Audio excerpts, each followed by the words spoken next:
Nag-talk, ha? Hello. Welcome mga kaasin. Ito po, yan. Yan yung totoong asin daw guys. Ayan.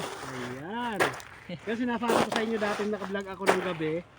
Hindi talaga ako nakontento. Baka kasi sa nagtanong sa akin ha. Hawakan mo daw, Hindi daw hawakan totoo. mo daw, di-share to kung ayan. totoong asin Ayan, ba talaga. Totoo po itong asin. Bakit ganitong kulay? Tikman ko na din. Kahit madumi. Para mapatunayan yung asin. Ano ba to? Ilog talaga. Ilog o dagat? Ilog siya. Punta ka nga Pero dito sa gilid. bakit ganito? At saka nasa bundok, di ba? Nakapagtataka, nasa bundok pero may asin.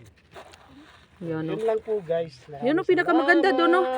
Ito po, oh. Ano ba yan? Ano, tubig? Pala dito ng asin, ito. Mm. Ito, oh. Ay, I-try mo nga kung paano kumuha ng asin. Ayan. tapos, pinaprocess nila to. Asin talaga guys. Pinaprocess nila to. Ginagamit panluto. Dito na kumukuha yung mga ano. Kaya meron sila ditong mga gamit. Ayan. Mm. Asin po siya, oh. Asin. Oh. Asin siya talaga guys. Ayan. Kala mo isno, no? Oh. Mm. Oh, hindi po siya isno. Asin siya. Oh. Okay. Thank you guys. Thank you for At least watching. totoo na. Okay.